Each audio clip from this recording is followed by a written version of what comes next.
Welcome to the You Can Mentor podcast. This is your best mentoring friend, Zach, and I am with Kent Evans. Kent, say hello, my friend. Hey, Zach, thanks for having me, man. I'm pumped to be here. Kent, I am jazzed to be here, man. Kent and I met at the National Fatherhood Commission last month, and I just absolutely love what he is up to. So, how's it going today, Kent? Man, I'm doing great. I was telling you at the time of recording, I'm in Louisville, Kentucky, and we just got a record snowfall. So everybody here is still freaking out, and I'm like jumping my neighbor's car and that kind of thing. So it's still quite a dynamic situation here in Kentucky. Man, there's people out there who love snow. Like, oh, Yeah. it's snowing. I like snow for about 45 minutes. And then it's cold, it gets in your socks. You gotta change Mm, socks all the time. The kids get in it, they track snow, and then right. it gets underneath the car and it turns into that like mud snow. Oh, yeah. I mean, I'm just like not a big fan, honestly. So No. In fact, I still have, like, I hope the video doesn't show up, but I still have like a damage to my eyelid from like one of the snowballs one of my kids threw at me, which was more like an ice ball. So like, yeah, it's fun while it lasts, but yeah, I sure don't want to go move to Canada. That's not my next move. okay, Ken. So this doesn't have anything to do with mentoring, but I'm going to share it. Okay. So whenever I was a junior in high school, me and some of my buddies were driving around town, and it had just snowed here in Texas, which doesn't ever doesn't ever snow. So it snowed. Everyone's freaking out, and we are driving around Friday night. It's late, midnight, and we look over, and there's this snowman. Okay, this perfect snowman, and I mean, it's about 6 feet tall. I'm about 6'8", and I was like, guys, stop the car. I'm like, what? I was like, stop the car. So they stop the car. I get out and I run as fast as I can, and I form tackle a snowman. Okay, just take it out. And I was thinking that it was going to explode and everyone's going to be like, oh my gosh, Zach, you're so funny. Well, it turns out that that snowman was solid ice, and I hit it and I shattered my collarbone. You did not.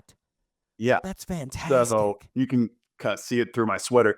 But so the next Monday at school, I show up to school and I walk into the cafeteria and everyone starts singing Frosty the Snowman. From then That on, people called me is Frosty that is fantastic. because I got beat up by Man. a snowman. So, Well, well, it takes a big man to admit that an inanimate object actually tackled him. Way to go, Zach. which I'm going to tie it back to mentoring. Perhaps if I had a mentor, then I would have been the idiot who would have tackled a frozen Ah, snowman. see, it connects to mentoring. You found the connection. Way to go. That's Okay, Kent. So tell us about yourself, your family, Manhood Journey, which is an amazing uh, organization. Tell us all about yourself. sure. Yeah, the thumbnail is I'm 54 years old, and I say that for reference because my wife April and I, in a few months, if Jesus doesn't come back and neither of us pass away suddenly, we'll celebrate 30 years of marriage. So we've been married almost exactly 30 years. We have five sons. Their ages 25 down to 9. We had 3 by birth and then 2 through international adoption from the great country of Ethiopia. And our oldest son is married. He's been married about 4 years, I think, come April. He'll be married 4 years. We love our daughter-in-law. We're like one for one in terms of daughter-in-law acquisition. I'm super excited. And then our a third middle son just got engaged, and so we'll have a second daughter-in-law this time later this year. We have a second daughter-in-law. Can't wait. Love young Vivian. Love young Gracie. So we have 5 boys, 2 daughters in law, so to speak, one on the way. And I started Manhood Journey about 15 years ago with some buddies here in Louisville, Kentucky. And our mission was to help dads do Bible studies with their sons, specifically. Very narrow, very niche kind of ministry. Since then, we realized there's not a ton of fatherhood content out there, and there's very little biblical fatherhood content. So we felt God leading us into a slightly wider arena of biblical fatherhood. So we've been creating resources for the last, 13, 14 years in that space. And at the time of recording this podcast, somewhere around 1.8, 1.9 million people we've reached worldwide with some piece of content over the last 12, 13 years. That's a lot of people, Kent. Man, I love how you said daughter-in-law acquisition. I don't think I've ever heard that term before, but that's a keeper right there. No, man. So Manhood Journey, I have been able to kind of take a look at some of your stuff, take a look at your social media, all of the website stuff, and it is just top notch. I absolutely love it. And Kent and I connected before I even knew that he was a part of Manhood Journey. So I can vouch that not only does he produce good content, but he's a good man as well. So, Well, uh, appreciate that, bro. Same for you. I'm honored to be here on your show and can't wait to see where God leads us. Thank you for what you're doing. man, so I was doing some research where you popped on the podcast, and it turns out that your life was profoundly impacted by mentors. Yeah. So why don't you tell us a tad bit about that? Yeah, I think the formative experience was in my late teens, around 17, 18. My parents got divorced, and I was the youngest of four kids. And that was alarming to me, very shocking that that happened. I was senior in high school. And I remember going to a counselor, and the counselor, his name's Weldon Fuller. I remember it very clearly, even though it's been, man, pretty soon I'll be able to say it's been 40 years ago, but it was about 36 years ago.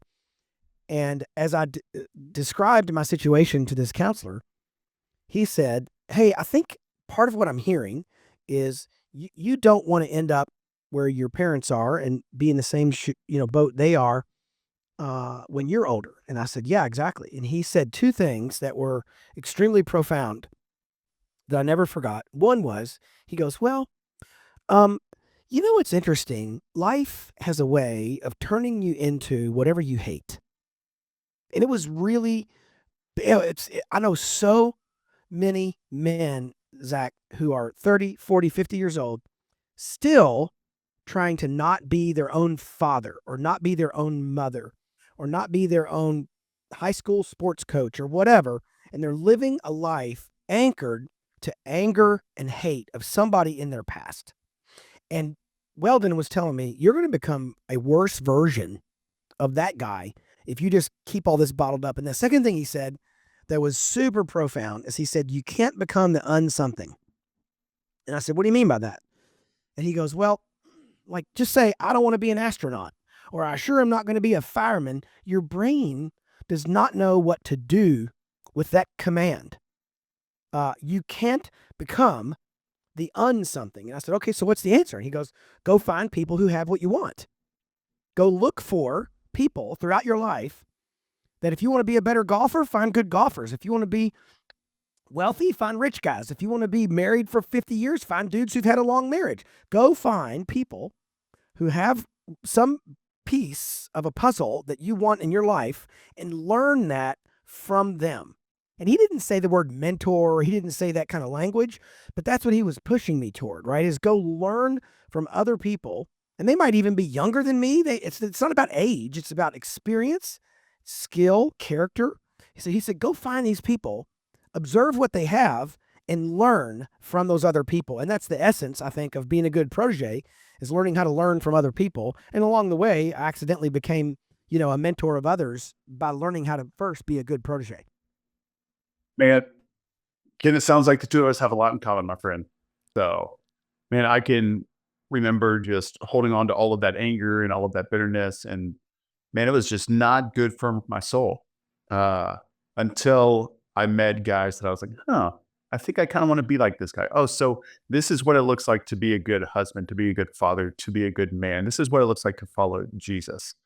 And so, man, I'm super excited today to get to talk to you. How we got on this podcast is because you were on a podcast with one of my buddies, Scott, which I will link his show in our show notes. But you talked about the four dangers of mentoring, and I listened to the podcast on the stair stepper, might I add. And I was just like, oh my gosh, like this is so good that I'm just gonna call him up and I'm gonna steal it. So I hope that the two of us can have the same conversation that you had with Scott because it was amazing. Um, so tell me just the overarching Mm. 5 to 10,000 foot view on how you came up with these four kind of dangers that you see from mentors. I think I've probably just been, and I don't know that there's only four, right? There may be 40, but the four that I like to talk about, we'll talk about on today's show. But I think that, like anything else, I've just become a student of this slice of life that is coaching other people, being coached, giving feedback, receiving feedback, asking good questions, probing for root cause. I've just been like a student. And I really do accredit it back to Weldon when I was 17, 18. He set me off on this path. And I think over 30 plus years, I've accidentally, honed these skills. Not that I'm not done by any stretch, right? I'm not at all the best mentor that I want to be. I'm not at all the best protege that I want to be, but I'm probably better than I was 15 years ago at just asking good questions and, walking through that. And I just over time have observed, if you play enough golf, you start to observe what works and what doesn't work. And for me, I've observed what makes a mentor a really fruitful, sought after, helpful mentor, and what are some temptations that can get in our way as mentors. And a lot of these do also apply to proteges or learners, but at the same time, it's just been something that I have observed in my own life, in the mirror, and on phone calls. Just this morning, I was with two guys, both of which I would consider to be at least partial mentors of mine, and I just soaked it up, man. I soaked it up. They're great guys, and I've learned over time, what do I resonate with in a mentor? And then I've noticed, oh shoot, they all have these same things in common, and they all avoid these same kind of pitfalls. Yeah. Well, man, I'm super excited to have this conversation. Kent, I don't want to put words on in your mouth and I don't want to label you, but I'm going to go ahead and say it. You're a mentoring expert, okay? And this I'm a conversation, mentoring expert in my own mind. Absolutely. I totally agree. I have found that the best mentors are guys who tried to go do it, failed, and Yeah. said, "Huh, Yeah. here are some ways that I can get better." Because man, I can remember those first kids that I started to mentor. God bless them. I didn't know what I was doing, and I was tossing out advice, and I was telling them what to do, and I was don't, and That's man, right. but um, all right, Kent, mentoring danger number one. Should I say it, or would you like to Your say it? show, man. Your show. You do whatever you want to do, man. Man, thank you, Kent. You're just so kind. Okay, mentoring danger number one: being the answer man. Yeah.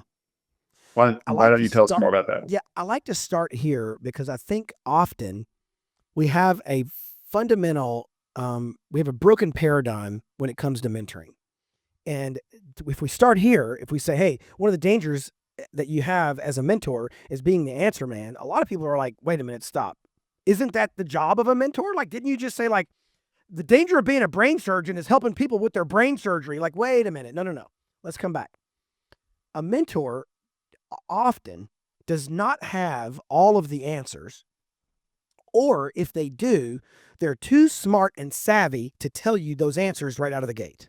And let me just kind of elaborate a little and you can redirect me. Um, the best mentors in the world, which by the way, let me pause. I'm a Christian. I love Jesus. I believe he's the father of the son of God. I believe he is God in the flesh. And so you don't have to believe that. Like, you don't have to believe like I do about Jesus in order to get value out of today's podcast. But what I would say is, if you follow Jesus, then he is the ultimate man in every dimension.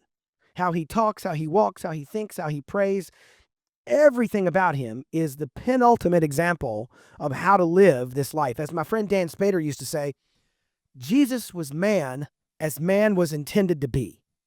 I like that phrasing. I like that phrasing. So for me, he's the best mentor in the world ever in the history of mankind. The best mentor is Jesus Christ. Therefore, I look to him for the patterns of what it's like to be a good mentor.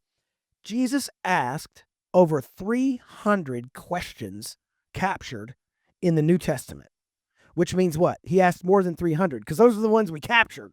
So he certainly asked at least 301. Some say it's as high as 350 questions, depending on whether you look at redundancy and so forth. And the irony of all that, Zach, is Jesus was God in the flesh. For the vast majority of those questions, he already knew the answer. Like, he wasn't asking to be informed. He did not need to be informed about anything. He was asking for the benefit of the person he was asking. Do you want to be healed? What do you seek? Have you not thought about that? He wasn't asking like he's like, I don't know the answer.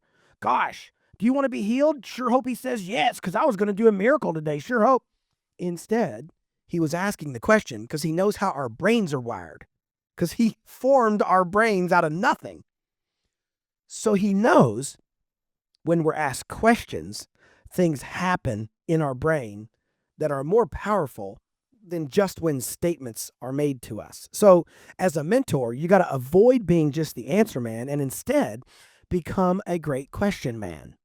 Become the guy who asks people the best questions. Because then what happens is the protege or the follower discovers their path by answering these questions. And you, frankly, get a lot of clay to work with as the mentor when you're asking questions instead of just trying to trot out all your brilliance and all your answers.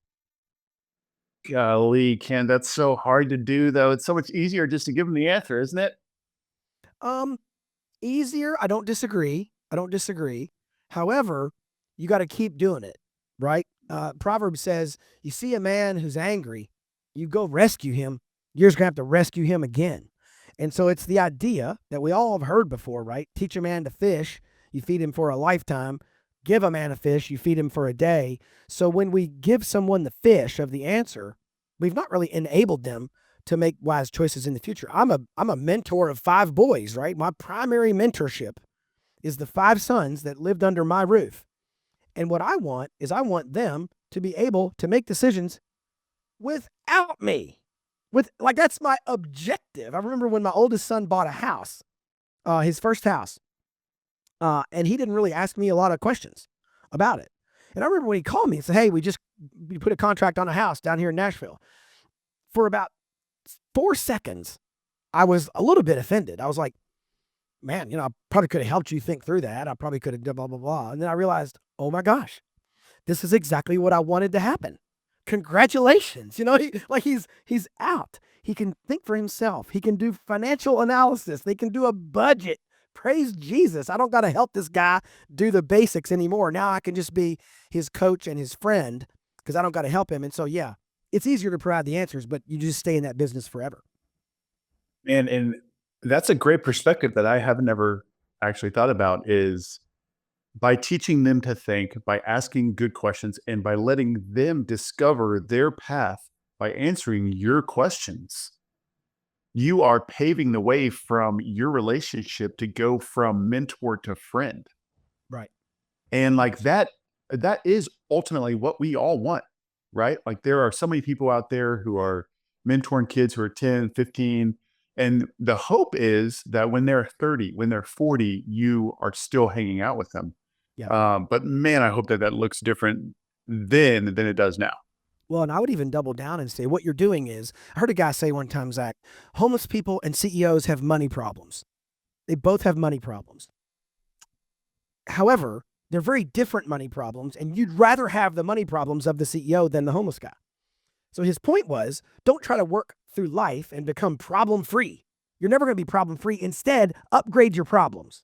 Try to have higher order problems. So what I really want to do is I want to help my oldest son be a faithful husband. I want to help him be a godly father. Well, there's only so many hours in the day. So do I want to help him do his monthly budget and burn all my time helping him do a monthly budget? Or do I want him to be able to do that? And then I can do the higher order stuff. I can do the more complex things like help him think about long term financial planning or managing his friendships so that I'm not stuck in just helping him cook up the burgers every day, right? So for me, it's about trading my problems. It's about going from low order problem management, like stay out of the road, take a bath, clean up your room. Those are low order problems to higher order problems. How do you avoid sexual temptation? How do you not get yourself in the financial ditch? How do you love a wife who's walking through health challenges or whatever? I want to help my kids work through higher order problems. And if I spend all my time helping them figure out their stupid monthly budget, I'm burning daylight on a lower order problem. And so as a mentor, I want to be upgrading the nature of my mentorship with everybody I'm mentoring. Good stuff. I'm pretty sure that I said all of those things to my kids last night. I was like, "Hey guys, you got to get out of the road, Of pick course. up your room." Yes. Golly, put some pants on. I've got to tell my kids that all the time. Um, all right. So, mentoring danger number one, being the answer man, instead become the question man. Golly, that's good. Love it. Let's go on to mentoring danger numero dos, Yeah. telling the mentee what path to take versus helping them build the right rubric for how to choose their path. Yeah, this is similar but distinct from the first danger. The first danger, you're giving answers, you should be asking questions. The second danger is you think you know where they need to go, but you may not. But you may not. Um, because there's a blend. There's a blend. Not okay. If your son or daughter is out like robbing banks or a serial impregnator of women that aren't their spouse, okay, there's some paths they should not take. There's wisdom. However, do you know if your kid should live in city A or city B? Do you know if your child should take job A or job B? Do you know if your son should buy this house or that house? Do you know if your daughter should take this particular job promotion or that particular? Do you know? Do you have clairvoyance? Are you the God of the universe? So over time, what you got to help your your mentees do is build the right system for how they will pick their path. So I'll give an example. My oldest son is getting to that age where he's making 99% of all his own decisions and will occasionally check in with me if he's got a tweener or if he just wants some perspective. God love him. That's such a great place to be. He called me a few years ago and in his early 20s and he said, "Hey, Dad, I got to make a decision about this thing in December. Should I do A or should I do B?" And I remember I was standing at a Chick-fil-A, which is not uncommon. I'm at Chick-fil-A's a lot. I was standing at a Chick-fil-A and I just said, "Oh no, I'm out of that business." And he goes, "What do you mean?" And I said, "I'm out of the A/B choosing business." And he goes, "Well, you're my dad. Aren't you supposed to be my mentor?" I said, "Yes. I'm now in the business of helping you understand how will you make this choice? Because I ain't making this choice." "Why?" "Because I'm going to be left holding a stupid bag if the choice is a bad choice. I don't even want to be in that business." So I just said, "Hey, let me walk you through a process." He goes, "Okay." I said, "What does your wife think?" Now, let me go back. Let me go back one step. Neither of these choices would violate his covenant with God. So step one is, are you doing something illicit and immoral versus something? Okay, so forgetting that for a moment, assuming you got A and B that are both moral choices. Moral choices. What does your wife think? Because for me, unity in the marriage is a very, very high premium for a young man. And I said, "What does your wife think?" He said, "Blah, blah, blah, blah, blah." And I said, "Great. Does your decision have an economic impact?" "Yes." "Tell me about the economic impact." Blah, blah, blah, blah, blah, blah. "Does your decision have a time management impact?" "Yep." "Does your decision have a faith impact? Does one path or the other cause you to go harder into your faith or shallower in your faith?" So I walked through 4 or 5 things and I said, "You decide." But those are the criteria that I would encourage you to use for decisions of this nature. So what I was trying to help him build, right, is a framework, a systematic way of making choices and making decisions that included God's law as the primary, prayer, your relationship with your wife as secondary. He doesn't have any kids yet, so family impact is off the table.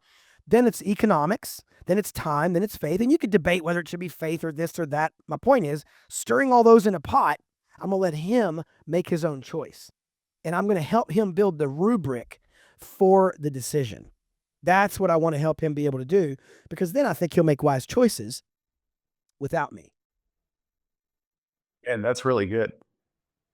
That's that is kind of like not giving advice, but instead you are helping them walk through this like, hey, here's how to make decisions for the rest of your life. It doesn't matter if you're 18 or if you're 38 or if you're 80.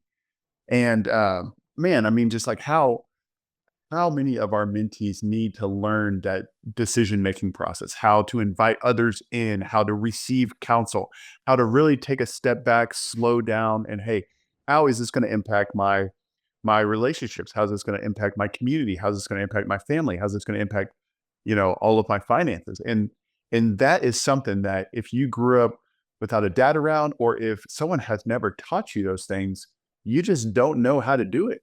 Right. Absolutely. And Well, and the danger becomes my ego starts to drive these conversations as a mentor. And if you can get to where your ego plays no role, your own pride plays no role in your mentoring, then you're really flying high as a mentor.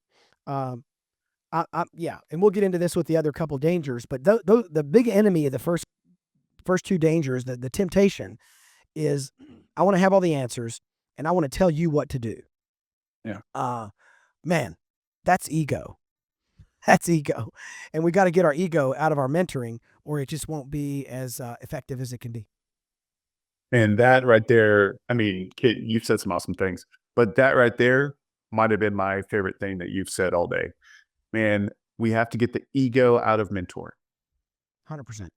No, The there's no best place in mentoring. mentors, the best mentors are the most humble mentors, are the ones who are willing to be learners, are the ones who know that every kid is different, that the kid that you're mentoring is different from the kid that you mentored last year, is different from your kid, is different from you.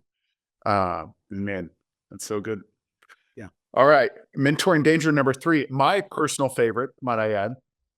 Um, assuming how I did it is how they should do it. Oh man, I love this one, Kent. I love to say we are trying to make a disciple of Jesus, not a disciple of me. Yeah. And so, Right. Right. Well, and this is so yeah. subtle. Yeah, this is a nuanced and kind of subtle one because on one hand, right? Uh, April and I have been married almost 30 years. I've never had an affair. We've never gone bankrupt. Okay, so there's some things we've done along the way that are worth emulating. If someone came into their marriage and said, "I'd love to be divorced and bankrupt," you're like, "Okay, let me help you." Like, don't do that. Don't do that. Let me show you how we did non-divorce and non-bankruptcy. So there are some things where you go, "Hey, yeah, like we've made some choices. I think that thanks be to God, we made some choices that put us on a path that wouldn't be terrible to emulate." Paul did say, "Follow me, comma, as I follow Christ." So there is a sense in which you do want to set an example and encourage people to follow an example. However, the nuance here is not every single piece of your arsenal needs to be perfectly replicated for other people to be wise and to be biblical and to be following God's plan for their life. So, for example, my wife and I decided pretty early on that we were going to try, Lord willing, to stay in one city around our family and not move from town to town and do a lot of job hopping, even though those options were very open to me. Am I suggesting every guy who moves to take a new job is somehow outside of God's will for his life? Of course not. Am I saying we felt compelled to do that? Yes. Are there some significant benefits with doing that? Yeah. Deep relationships, a church body we've been part of for 30 plus years, you name it, right? Free babysitting. I mean, come on, there's a lot of advantages. Does that mean my son, who lives 3 hours from us and 6 or 7 hours from his other in laws, is living in sin because he didn't do it my way? We see this, Zach, in like church type.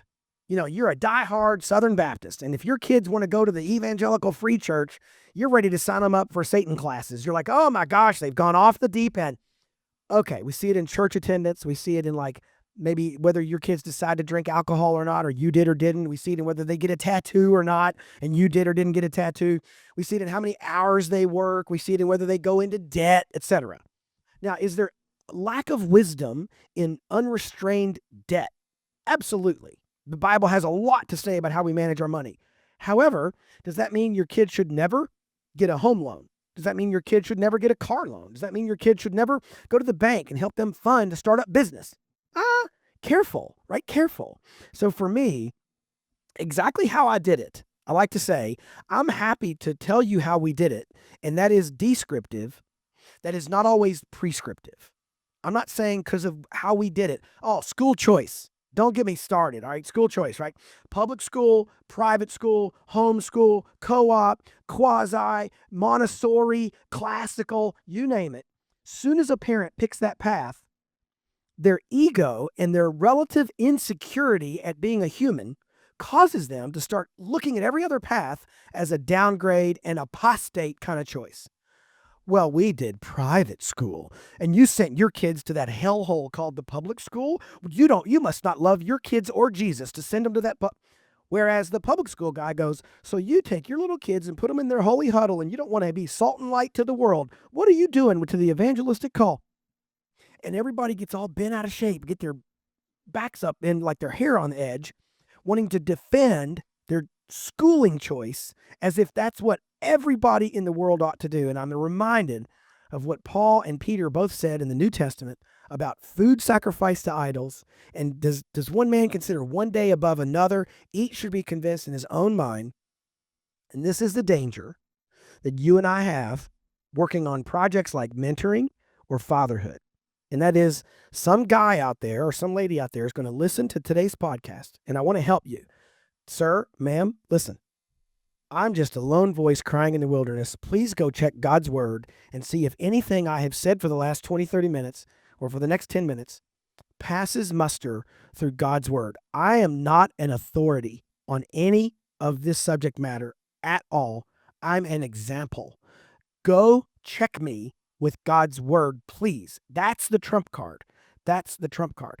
But a lot of parents want me to tell them how old their kid ought to be before they get a cell phone. So they can wait till that age, give them a cell phone, and when their kid goes off the rails, they can blame me. I'm not in that game. You got to make those choices for your own family and for everyone you're mentoring. And so the danger here is that we take how we did it and we just go, well, if you don't do it like I did it, you must be outside of God's will. And that just doesn't withstand the weight of scriptural integrity and analysis. Yeah, there's definitely more than one way to skin a cat. And Kent, after hearing all of that, I take back my comment about you being a mentoring expert. I just take it back. You're okay. I'm gonna say that. You just know the itch. I know the itch, man. The itch is you go to Dave Ramsey, who's brilliant in finance, right? And you do his 7 baby steps, and then you go bankrupt, and then you go, Dave Ramsey's crazy. No, man, no. It doesn't make him right or wrong. What it means is something in your situation broke. Sorry that you lost your job. Sorry you got downsized.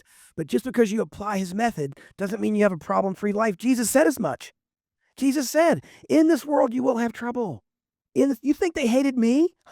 Wait till you see how they treat you. They're going to hate you even more. Like he told us to be ready for danger. And so sometimes we talk about these things like they're clinical and there's like a vending machine. You put a quarter in and down at the bottom, you get perfect kids, perfect proteges. It's not how it works. And so wisdom becomes a really big piece of this puzzle.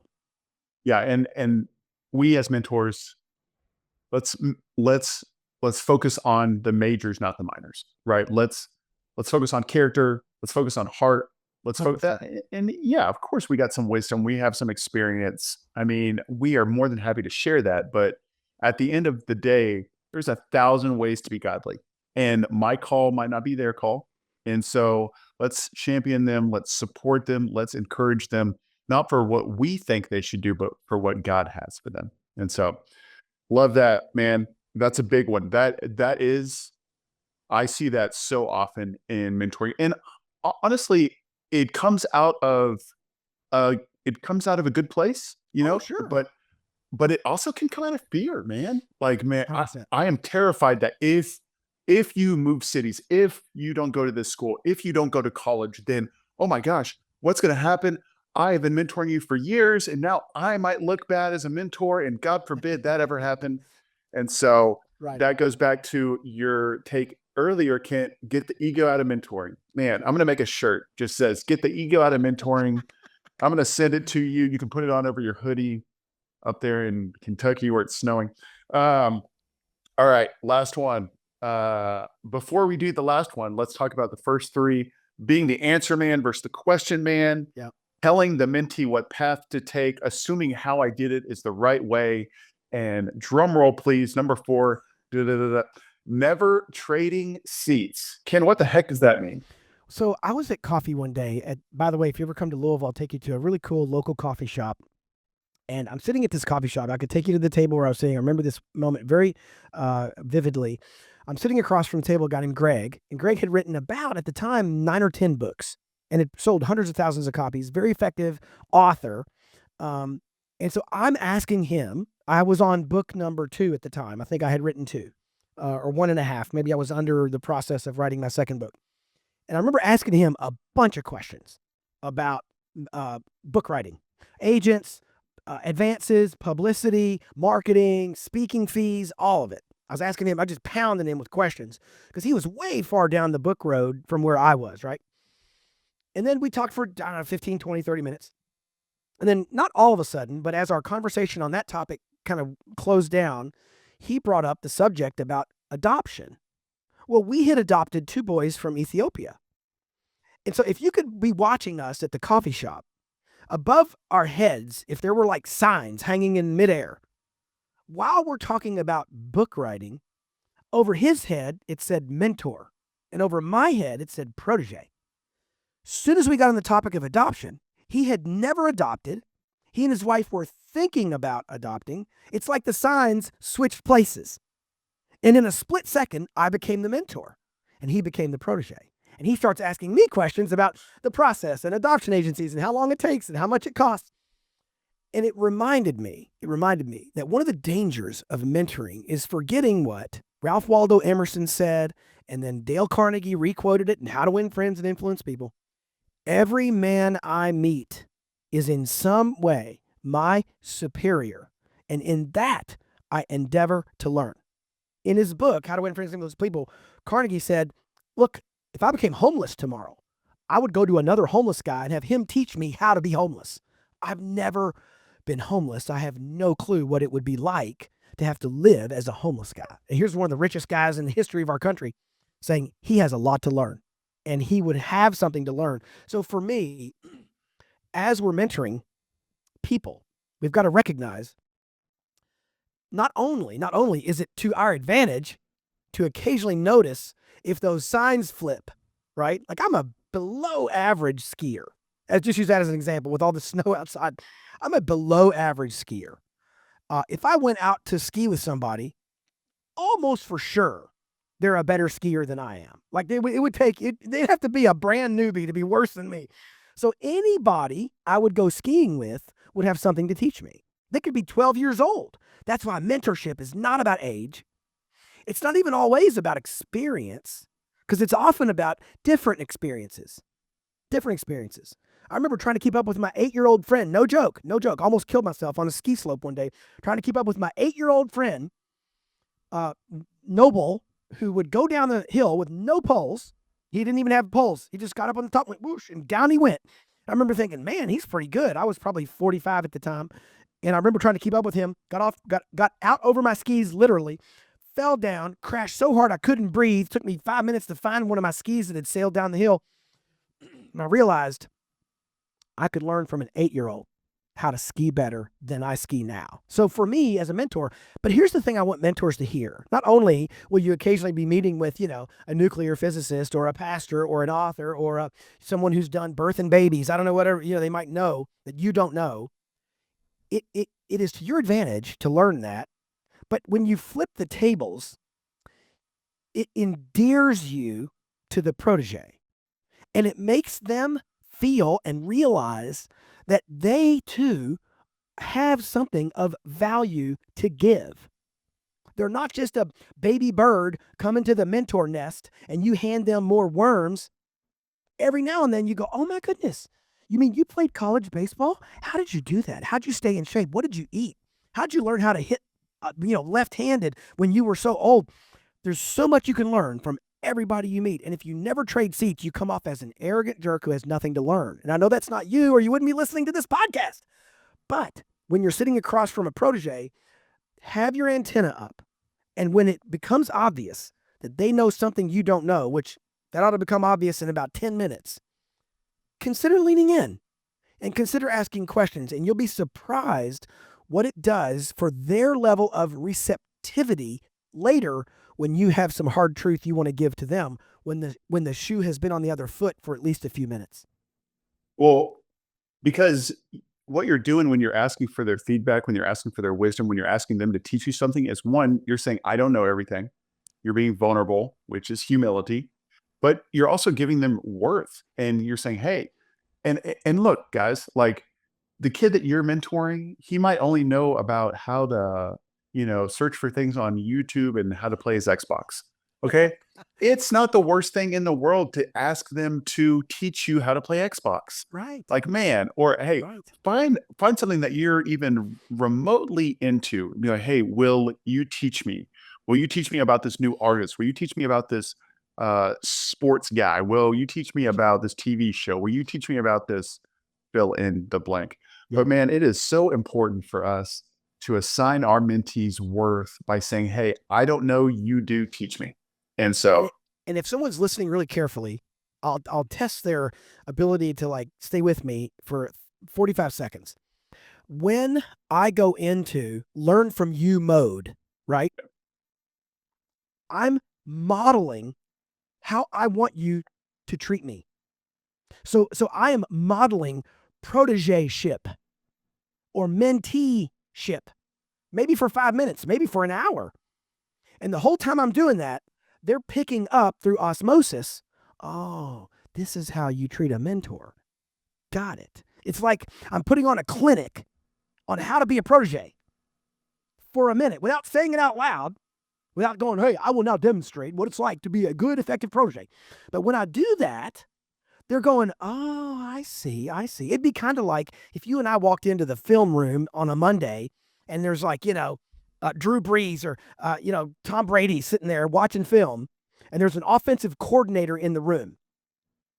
And Brady is sitting there looking at film and there's the offensive coordinator and you and I can just be a fly on the wall and watch how they interact. We get a clinic probably from, Tom Brady or Peyton Manning on how to be a protege. Because they're asking the offensive coordinator, man, what do I do when they blitz from that side? But I saw the linebacker cheat up. What do you think? And that whole dynamic, we're going, oh my goodness, here's a Hall of Fame guy still learning.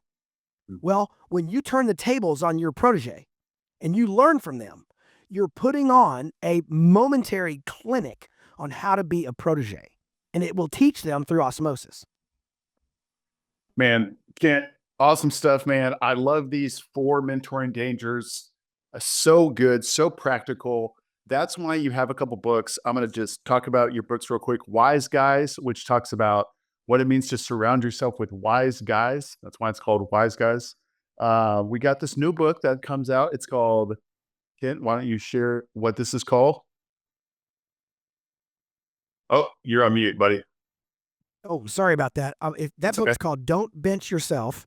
And Yeah. it's basically a takeoff of Galatians 6:9. In do not lose heart in doing well. Do not give up, for in due time you will reap a reward if you do not give up, if you faint not. So it's a book about perseverance and staying in the game. Yeah, and so if you're a man and you like manhood and if you like journeys, then check out Manhood Journey because Kent's got some awesome things there. Kent, is there anything that I left out? Is there a good way for people to get into some contact with you if they want? Yeah, easiest way, man, is head to our website, 2 words, manhoodjourney.org. That's manhoodjourney.org. We got a tons of resources for dads. Most of them are free. We would love to have you, podcast, newsletter, you name it. I would just say, man, to a person listening, man or woman, the people around you, 1 Peter 4:10 says, whatever gift you've been given, use it to serve other people. And you've been given a perspective. You've been given a set of experiences. You've been given a set of life challenges. You've been given a set of lessons you've learned. You've been given a set of trials and difficulties. Go use those things to bless people around you and be open to the fact that you may not feel like it. You may be 29 or 38 or 47. And you think, I'll be a mentor when I'm 60. Don't wait. Go mentor people right now. And your unique set of skills and experiences is exactly what they need. God's going to use it, and he's going to use you. Zach, thanks for having me on. I appreciate what you're doing. Here to help. Man, Kent, that's why it's called You Can Mentor, my man, because you can mentor. You just closed it up for me. Thank you. You're the best.